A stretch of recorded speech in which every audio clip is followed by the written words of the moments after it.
I've covered many keyboards on the show, but there's always room for one more.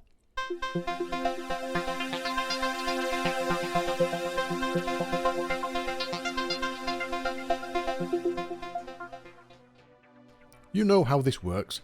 Normally you remove the case of the Spectrum and put the motherboard inside the new keyboard. Sometimes, like the low profile, you bolt the lower part of the Spectrum onto it. And in one case, the stone chip keyboard, the whole Spectrum just fits inside. But now for another approach, in more ways than one. Maplin may be familiar to some of you, the company selling all kinds of electronic components that later branched into computing and even games. They made DIY kits for all kinds of things, like the RS-232 interface for the Spectrum, as an example. They also produced a keyboard that you could build yourself, and no modifications were needed to the Spectrum. It was featured on the front cover of the Maplin magazine in December 1983, and inside you get to see all the circuit diagrams and wiring information. From this it looks like there were several versions, as the one here is slightly different from the one I have, maybe a later revision. The kit for the keyboard would cost £28.50, with an additional £6.50 required for the interface. Alternatively, you could buy the fully assembled unit for £44.95. At some point, the keyboard was renamed from the Maplin keyboard to the Mapsoft keyboard, for reasons unknown. And this is my version. As you can see, it has a slightly different key layout. The unit itself has a universal set of key tops, with printed legends inside on bits of card.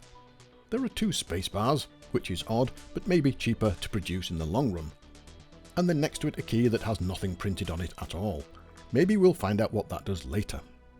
The circuit board is mostly pre-soldered, according to the reviews, and once complete, it sits inside a very thin, flimsy plastic case. And I mean very thin and very flimsy. Coming out of the left-hand side is a lead, on the end of which is an interface that plugs into your Spectrum. This means the Spectrum can be something like 10 inches away from the actual keyboard. Useful for space management, but not so good if you had other things plugged into it and you needed access to them. The keyboard is very light and the casing bends very easily. It's a hobbyist DIY kit, and it feels like it. The top panel is held on by Velcro, and the keys are, well, yeah, not very good. The back of the unit is blank, which looked odd at first, as all the Spectrum keyboards I've seen have sockets visible, but then I remembered, the Spectrum's over there, yeah, okay. The keyboard has 40 keys with some non-standard ones, such as graphics and extended mode, and this is where one of the issues is, as we'll see. To use it, well, you simply plug the interface into your Spectrum and turn it on. Once set up and loaded with a word processor, it works well enough. It's tactile, but the shape of the keys don't make it easy to type. It has similar problems to the Plus keyboard, in that sometimes the keys catch on the side, and they either don't go down at all or make a loud click, which makes you feel like you've broken them. The general travel and key sound give you good feedback though, but it could be quite loud if you're playing a game with only the internal speaker for sound. Let's talk about the key layout then. Well, it's terrible. They've taken the cap shift and moved it from the left hand side to the right hand side, so your muscle memory keeps tripping you up. The space on the left is taken up by other keys. There's a caps lock key and a symbol shift lock key, both of which have small LEDs that light up when engaged. The caps lock puts the machine into caps mode, and the symbol shift puts it into symbol shift mode. Simple as that. The other keys are a graphics key, which puts the Spectrum into graphics mode, and a delete key, which, well, I think you can guess what that one does. Games have a good feel to them, at least when the keys don't catch, and you certainly know when the key has been pressed. The noise, though, as mentioned, can be a little distracting. Because the case is so thin, it sounds a bit cheap, despite the high price tag, and the whole keyboard can move across your desk if you get into a typing frenzy. The action of the keys is not the best I've used on the Spectrum, but I suppose they do their job. They give better feedback than the rubber keys, and you do get a more precise feel, sometimes. Now with our keyboard set up, let's play a few games and see what it's like. Adventure games are obviously well suited to this type of keyboard. You get very good feedback, and you certainly know when you've typed something in.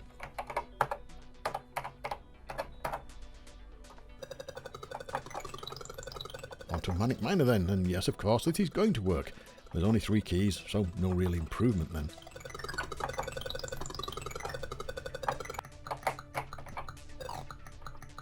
Attic Attack. Again, this works as you would expect, although missing the pickup key, because it gets stuck on the side, is a bit of a pain.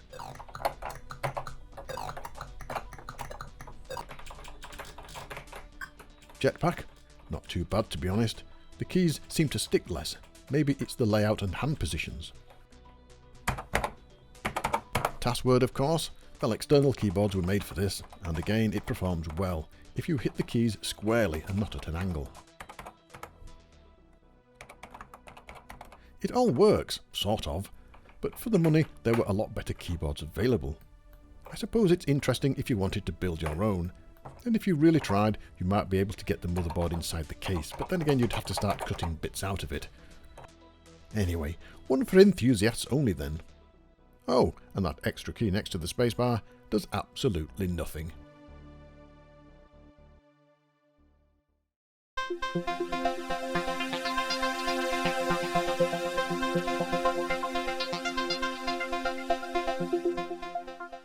I thought we would look at some MIA games that have been preserved thanks to the great work of the preservation team over at Spectrum Computing and Planeta Sinclair.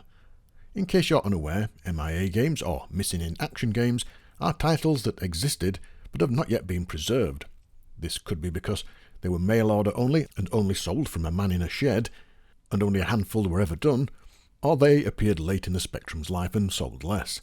Let's start with an odd title then, and don't start laughing.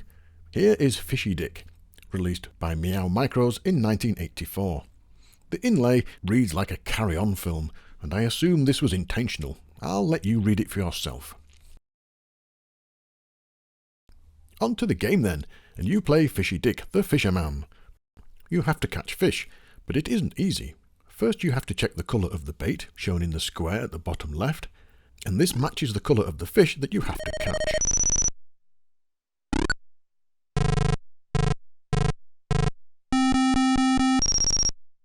To catch the fish you have to position your rod, stop sniggering back there, to where you think the fish of the same colour would swim, and then you cast. And if the fish gets close to the line, you strike, and hopefully you'll catch it. Or in my case, you don't.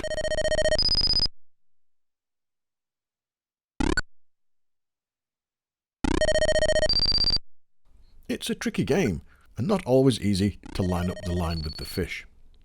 There are also ducks that can swim across and eat your bait. Each cast uses some of your bait as well, and when all the bait is gone, it's game over.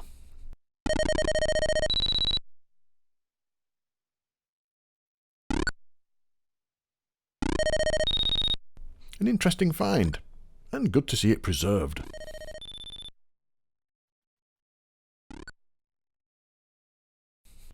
And now on to something different, Space Art from Eclipse Software, released in 1984. This is not a game, but a landscape generator. Running the program produces a series of random images of sci-fi scenes. You can then get a chance to save them to tape.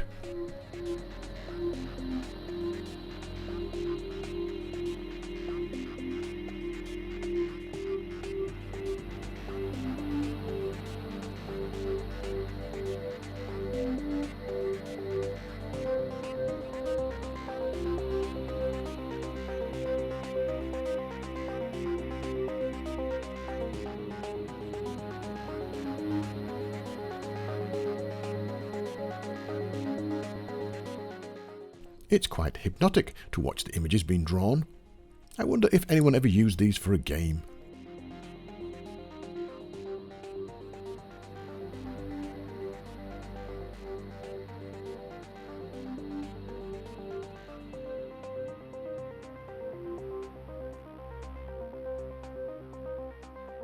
I like how reflections are included too, and the images range from deep space with planets to planet surfaces with mountains and distant galaxies.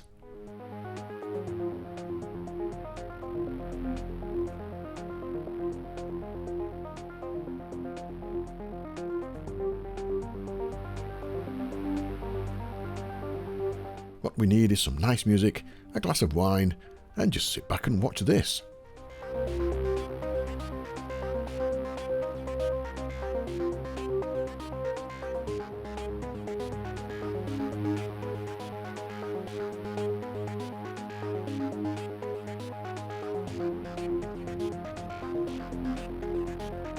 This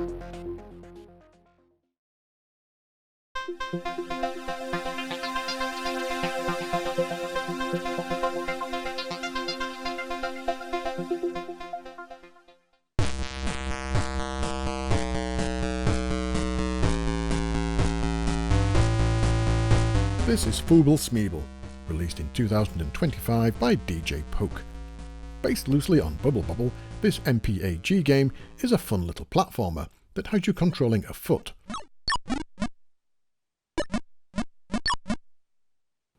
Your task is to rid the screen of the monsters. You can collect bubbles to increase your score as well.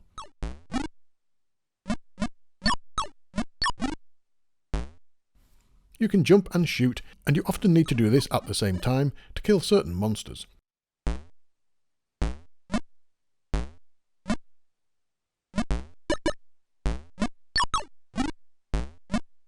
Once all the monsters have gone, it's on to the next level. Some monsters at the top of the screen drop random bombs as well, so there are more things to avoid. And there are other traps in later levels.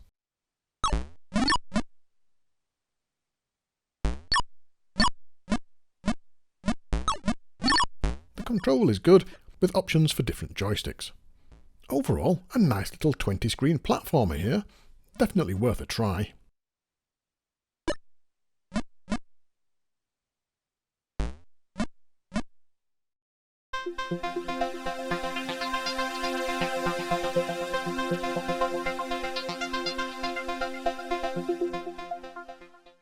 For this type-in section, I thought I might do something different. How about we take a ZX81 game and convert it to the Spectrum, and obviously add some extra features. For this little experiment, I chose a game that has not been typed out yet, Boxing by G. Topless. The listing appeared in Sinclair Programs from December 1983, and has you controlling a boxer trying to become the world champion. There are a few random elements thrown in, and a few things that we could expand on. I entered the listing, complete with spelling mistakes and bad text layout, and the initial execution failed. The next attempt had some misaligned graphics, and the next one didn't complete and just dropped back to basic. This was because I used a program called Text2P, which takes a basic listing in the form of a text file and converts it to a ZX81 file, ready to load into an emulator. Because I made some typos, the keyword then was replaced by the, which obviously didn't work. Anyway, on to the game itself. After entering your name and being told which of the 3 boxers you'll be fighting, some with bad spellings, the game draws the ring and the boxers.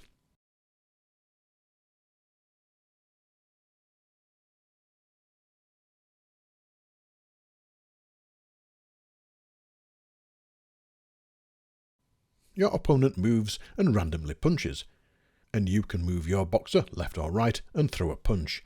You just have to hope that the random number is not against you. Jump in and throw a few punches and see what happens. If you're lucky, your opponent will hit the canvas and the next fight begins. The more fights you win, the better the end result, and the better the message at the end, ranging from "you should retire" up to winning the World Championship. To complete the game, you have to beat 15 opponents. It's not a bad little game for the ZX81. Now we'll try and convert it to the Spectrum. Firstly, the intro screen doesn't even have the game name on it, so that's easily fixed. The instructions need tidying up, and obviously we need to add better graphics, and maybe some sound. We could expand the names of the opponents, we could add the names on the screen as well, and maybe a count of fights won. And I'll be aiming to get the game loop right at the beginning of the listing to keep things fast. So the first thing is some graphics then. The ZX81 game had players 4 characters high, so let's go with that then. I came up with these graphics as an initial test, and they look okay as far as I'm concerned, and certainly usable in a basic listing. Taking all the codes, I can now add them as data statements at the end of the listing, so that we can get graphics loaded before we start typing out. I also added a lot of rem statements to outline where things are going to be before I started. Then it was just a matter of entering all the code, mainly taking the ZX81 code and using probably about 90% of it, to be honest. And after a lot of typing out, moving things around, and adding graphics and colour, we have a game that matches the ZX81 version, but just with colour and graphics. And here you can see our boxer moving left and right and throwing punches. Now to expand this. Let's get the easy things done first, the opponent names. I can just increase the random number and add some names to the list. I also limited the player name input at this point, as it will be written to screen later on. I did have a walking animation, but decided to leave this out, freeing up 2 user-definable graphics for other things, mainly some graphics for a crowd. These were designed and then added to the data statements later. I added the screen draw routine to draw the ring and the boxers, and a top bar at the top for the boxer's name, and a knockout counter. I added a few sounds for boxing, and I tried to mimic the bell of a boxing round, but didn't do that very well. I also implemented a change of opponent name after each win. The original didn't even mention this, and only mentioned the boxer at the start.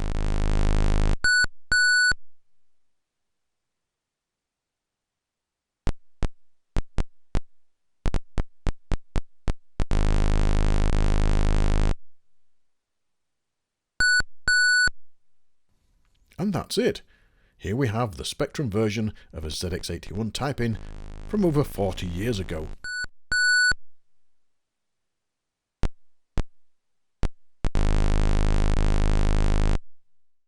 The ZX81 type-in has not been seen for over 40 years, and the Spectrum version, based on that, is brand new. Both of these will be available from my website soon.